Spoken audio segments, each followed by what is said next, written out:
It's like 90% of people who are just stuck in their fat loss journey. And that happens not because they lack motivation.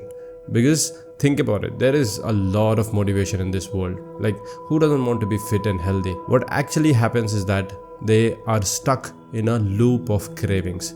They crave and then they eat, and that stops the fat loss journey. Because it doesn't matter how good your diet is, how good your dietitian is, if you don't follow it and if you're constantly craving food, it will always going to be difficult to burn fat. So today I'm going to explain why we have those cravings and how to fix it. Now, let me tell you something that most people are blind to. Imagine this. If I owned an ice cream company, that's my business, I would want you to be addicted to my ice cream, and I will do anything, go to any extent to make that happen, because that's when I'll be called a successful businessman. And while I'm achieving that, do you really think I give a fuck about your fat loss journey?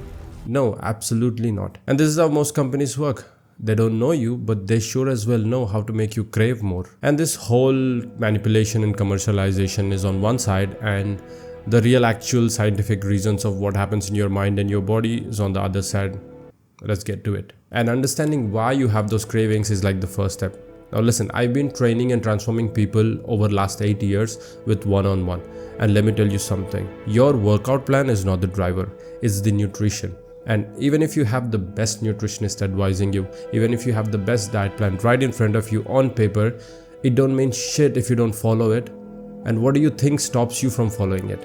It's the damn cravings. And that is the biggest obstacle in your fat loss journey. And forget about fat loss, it's even health. Like, none of the bad shit that you crave have any health benefits. I know a lot of people who are sticking to the plan, listening to the coach, taking all the advice, but at the end of the day, they go home in the evening or in the night. There is like this evil hour of cravings that just hit, because you will crave if you are either tired, stressed, or bored. And when you are in those situations, you don't have the capability to make the right decision. So you just give in. And then you promise yourself that you'll do it from tomorrow or from this Monday or coming back home after that vacation or some shit like that. And I get it. It's frustrating. So let's fix it now. These are the 5 different strategies or concepts that you need to understand to fix your cravings once and for all. The first one, manage your blood sugar. So scientifically, what people usually crave is they want to eat something sweet that is gooey in texture or something salty and crispy. Which means it's not just the direct sugar that will spike your blood sugar, but also the carbohydrates. The whole point of managing blood sugar is that you have to maintain it in neutral levels. Like, there has to be a resistance line. If it goes beyond that resistance line, if you spike it beyond that resistance line, then it also goes down the resistance line, where that low point of blood sugar, you have cravings to have more sugar, because that's a survival threat. Your body will ask for more sugar, and that's the craving. Now, how do we keep it neutral? What foods do it? What is that diet that keeps the blood sugar neutral?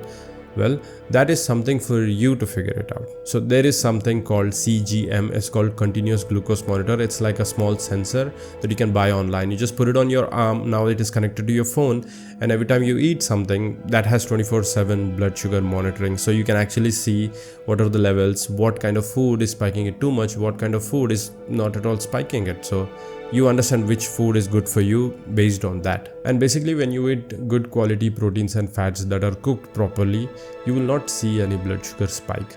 So that means when you eat that, you're not spiking it too much, so it won't drop too much. That means you won't crave too much. And there is some guy on Instagram, I think his ID is called insulin resistance or something like that, I don't remember. But that guy, what he does in his entire profile is just eats certain food and he checks and he shows it to us. I will leave a link to his profile down in my description. Check it out. There you can see what kind of food does what to your blood sugar. Second one, understand the difference between hunger and craving. There is a big difference between hunger and craving, and a lot of people misunderstand it. Hunger, true hunger, is basically your body asking for food, but craving is something emotional. It's something that is often triggered with like stress or boredom or being tired. And this is how you know if you're truly hungry or just craving. Imagine this. I give you eggs. You asked for food and I gave you plain boiled eggs with no seasoning. Would you eat it? Because if you're hungry, you would.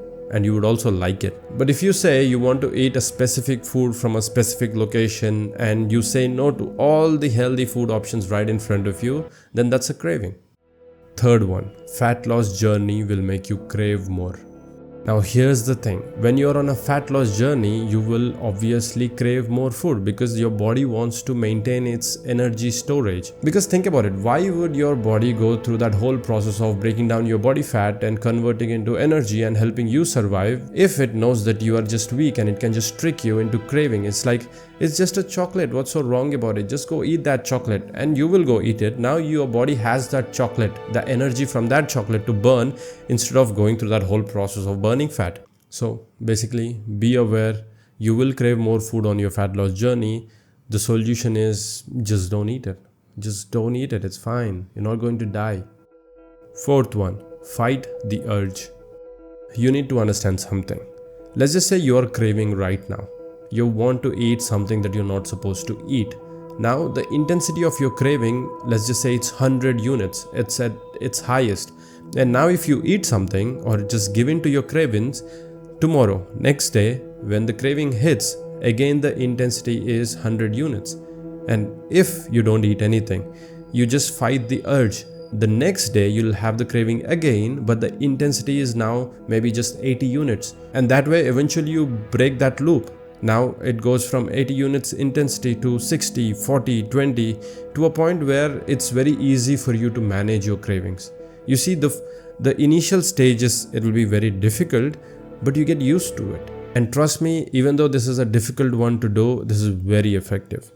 Now, the fifth one, eat more protein. See, every time you feel like eating something, your body is asking for protein. And if you don't give it protein, it'll just be satisfied with whatever you ate, and after a few minutes, it'll realize that shit, I didn't get what I wanted. And it'll make you crave again, and you just keep eating until you give it protein. It won't be satisfied.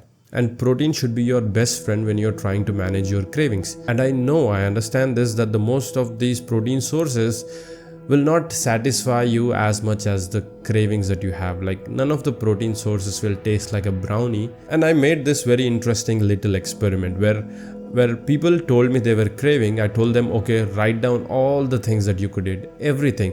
And it was like a list of 15 things, 15 food choices that they would eat. Then I make them eat X, and they ate that. And then I told them, okay, now that you ate that, write down all the things that you would love to eat. And the list went from 15 to 3. And the blood sugar spike that came from those 3 eggs was nothing, it was neutral. And remember what I spoke about managing your blood sugar. So the longest you will go without spiking or messing up your blood sugar is in the night, when you're sleeping, because you're sleeping, you're not eating anything. That means when you wake up, it is low. And if you suddenly spike it with whatever the first meal that you're having, which is basically breakfast. So if you spike it too much, your entire day is gone. You will just keep craving, because now that you started that spike of blood sugar, it has to go down again, and then you eat something to rise it up again, because you won't feel good if you don't, and you just get into this cycle of just frustration. You'll keep eating and you won't even know why you're eating so much.